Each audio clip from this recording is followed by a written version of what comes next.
Възможно ли е да видим красота в света около нас? Можем ли да се вдъхновим от обикновеното? Можем ли да създадем собствени и независими ценности, въпреки че светът е все по-материално ориентиран? Това са все въпроси тегнали над човечеството през хилядолетията, а въображението винаги е търсило път към тяхното решение. През последния век свободата на духа намира все повече и все по-своеобразни решения в лицето на съвременното изкуство. Днес в България все повече хора се стремят към изграждането на по-добра среда за творчество. Многобройни хора и организации проправят път на различни видове изкуства. От реномирани международни галеристи, през графити култура и независимо американско кино, всеки дава своя принос. Изкуството днес не се ограничава единствено до рамките на галериите, а търси място в сърцата и ежедневието ни. Намира ни на работните места и дори във фабриките на миналото хилядолетие.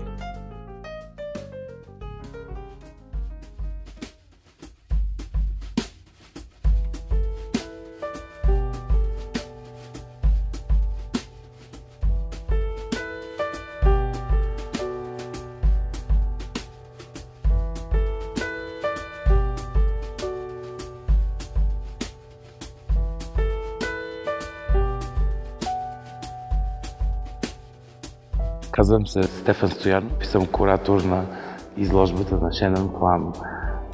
Скетча щрихи, филмови щрихи. Това е първата по рода си изложба в България на такъв изтъкнат американски съвременен автор.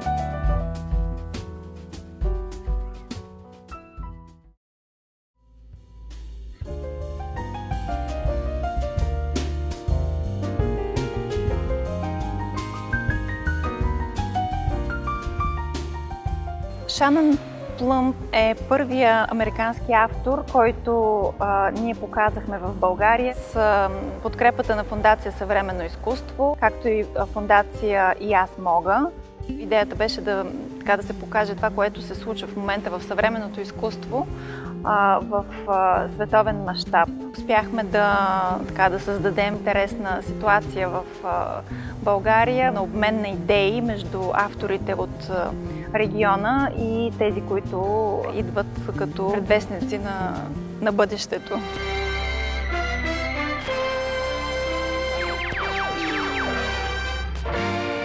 Факта, че присъства в няколко колекции на големи световни музеи, като МОМА, като Гугенхайм, означава, че това е автор, който ще остане във времето. Видеоарт е една съвременна медия, която не е чак вече толкова нова в света, но за България е непозната форма. Медията на 21 век.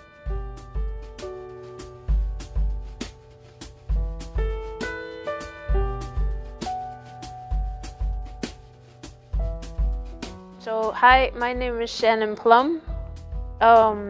I'm a video artist and a filmmaker, I guess. And I live in Brooklyn, New York. I have 2 boys and a husband that live in Brooklyn. And that's it.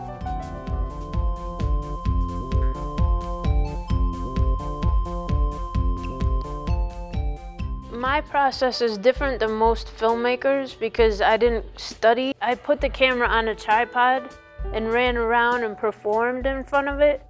What started to happen was that wasn't enough for me. I had to learn about editing. My husband started to help me with the edits, and I began to understand that there's this whole language. While I still love tripod shots and long takes, I also realized that with the editing, you can tell even more of a story, and that's when I started to know I had to learn.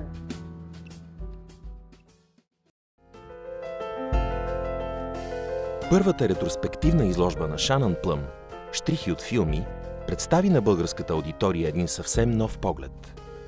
Фондация Съвременно изкуство и галеристът Стефан Стоянов дадоха възможност на множество хора да се докоснат до произведения, обиколили целия свят, преди те да се завърнат в своя дом – Музеят за съвременно изкуство МОМА, Ню Йорк.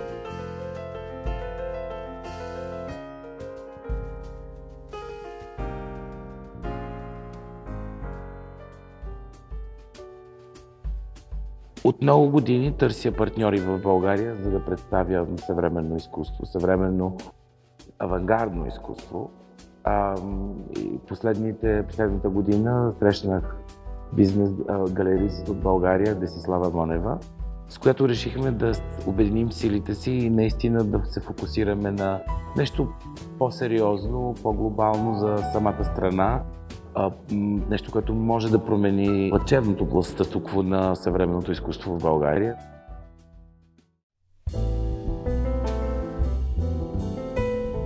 Нейното изкуство създава една много тънка ирония към живота и към всичко, което се случва около нас.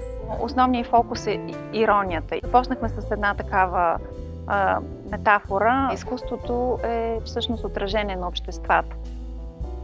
Изложбата бе придружена и от премиерата на първият пълнометражен филм на американската режисьорка. Полубиографичен, полухудожествен, филмът представя борбата на авторката по пътя й към успеха.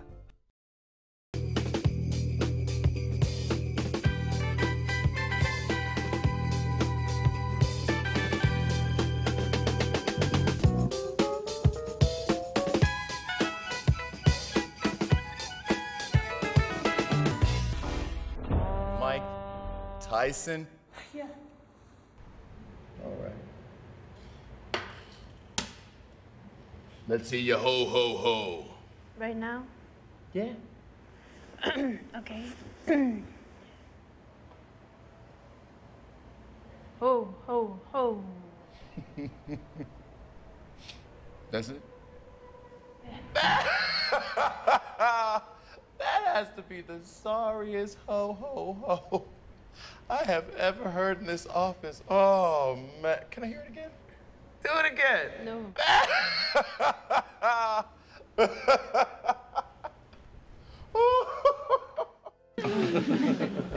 I said, here Shannon Plum. It's similar to what we were talking about in the art world, is that filmmaking is the same where you have in New York City, we have no money. I mean, I sent my script to someone, they liked it, they gave me a little bit of money, very little. And we had a crew of 4.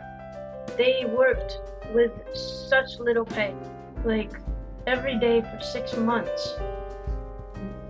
Sometimes we had to stop so that they could work in commercial jobs, and then we would start up again when they had some money.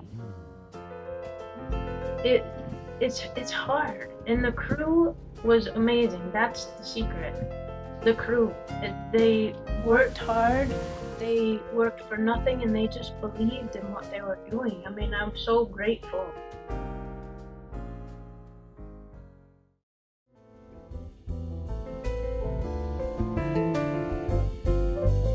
Факт е, че в развитите страни изкуството намира по-лесно реализация. Все повече български изпълнители пътуват по света и намират публика за своето творчество. Един от тях е Момчил Атанасов от джаз групата Open Source Trio, която обикаля Европа с турне по случай първия си албум. Всъщност изкуството прави това, което си. Това, което слушаш, това, което гледаш, това, което ти допада по един или друг начин, се отразява начин, по който се държиш, хората, с които се събираш. Не сме го решавали стила, той така се получи сам. Има малко български фолклор, скандинавски джаз, има дръм н бейс, поп, класическа музика. The main subject of the band is to mix all of our cultures together and show quality of this in the music.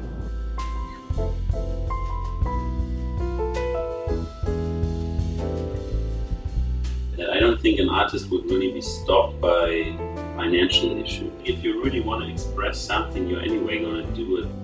There are for sure ways to make money with making art, making music, but it's not easy. Of course, if you want to create an art, you need a lot of time for that. And you need also money to survive. So you need to find a balance to make art and have money at the same time. But you could, for example, also have a day job and do art in the night.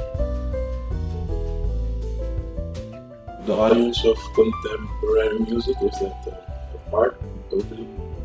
It's people that have a vision.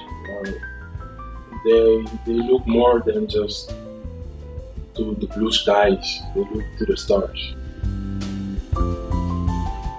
I don't think art should make the life easier. It should rather give you another direction, show you another way, trigger some thoughts that you might not have. I think art should also make you, in certain ways, also uncomfortable. It's all about this natural feeling of doing. That's the connection.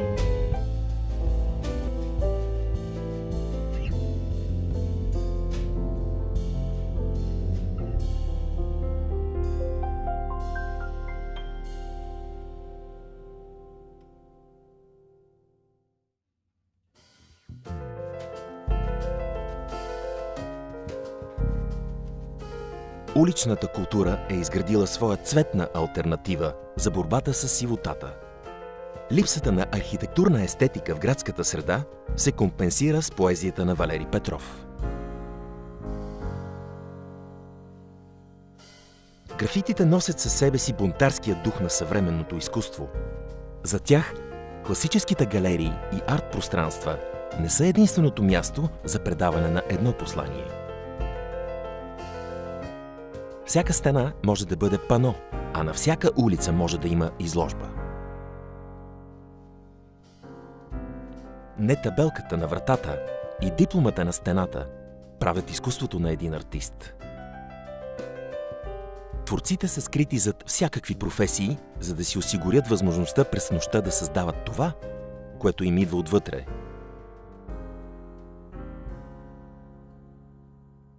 Всичко, което е красиво и което стига по някакъв начин до хората, е изкуство. Ако го правиш само за парите, значи някъде си сбъркал. Ако го правиш за кеф, може и да паднат някакви кинти. Изкуството, особено в момента, е толкова извратено, че от всичко можеш да направиш изкуство. Можеш да направиш картина от месо, картина от кайма, примерно, и да е супер яко. И такива неща се правят. Аз не съм учила, не съм художник, нямам такова образование. Пък го правят, значи според мен не трябва. Изкуството обогатява, защото разчупва съзнанието, защото въображението така си го упражняваш много добре и защото ги кара да не мислят за глупости. Всеки креативен човек може да е носител и катализатор за съвременно изкуство, но човек трябва да повярва на това нещо, а ние всички го носим.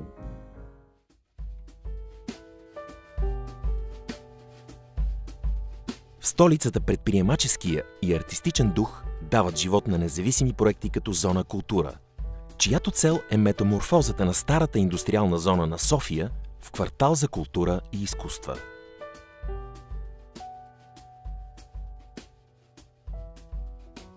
Вече се събират много хора, така че вероятно ще се пръскаме по шевовете. 7000 квадрата е цялата сграда.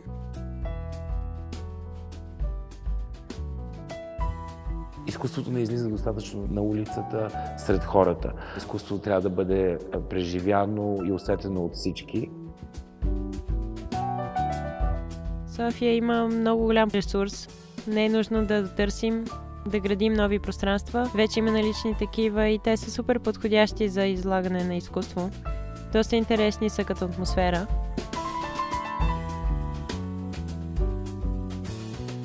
Събрали са се актьори без да имат финансиране, просто защото обичат да правят това, което правят. Човек обикаля като в Дисниленд и просто навсякъде му се случва, провокира го да мисли за неща, които досега не е мислил. Просто виждам как хората се самоорганизират и стават доста проактивни и създават едно общество, което има мнение и вярва, че може да влияе. Веднъж човек, като си отвори очите и прогледне, може да стане сляп отново.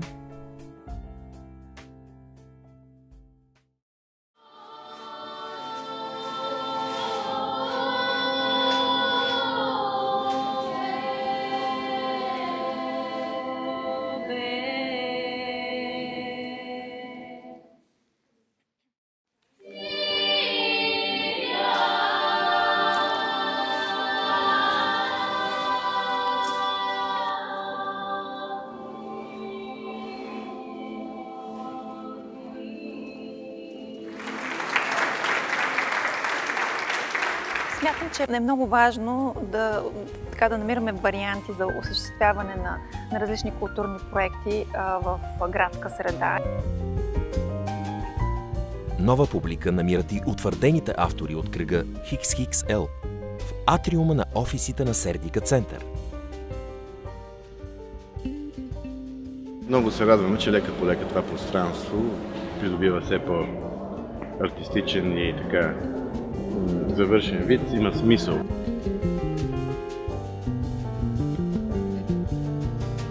Изкуството и възприятието са субективни.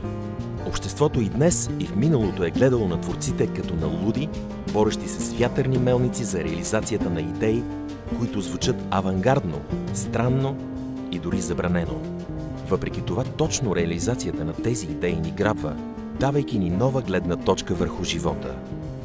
А историята на творците, плували срещу течението, ни вдъхновява да продължим напред в трудни моменти и ни помага да открием красотата в света около нас.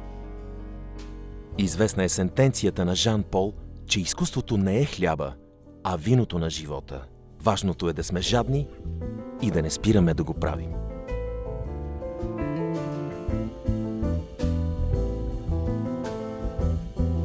Because as soon as I stopped thinking and just got on stage, it was like, that's it, you know, you're there, you gotta do something. Добрите идеи достигат до сърцата на хората. I think art can move for sure. Art has a voice and it moves people and makes them do things different. Просто е втълпено на хората, че изкуството трябва да е скъпо, недостъпно, да е единствено за богатите хора, за определена прислойка от обществото, което абсолютно не е така. You can't be afraid to do what you want, especially when you're thinking there's no money around or whatever you're thinking. Then you just have to do it. You can't be lazy. It sucks because that Nike thing is real. It would just jump.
I've seen more like affection and love in like just this short amount of time with people who don't know you than I've seen in years in New York City. There is this sexuality in this city that is like so expressive. It's everywhere because it's not like that in New York. People rub up against you and it's fine. And I wasn't used to that. That's amazing to me.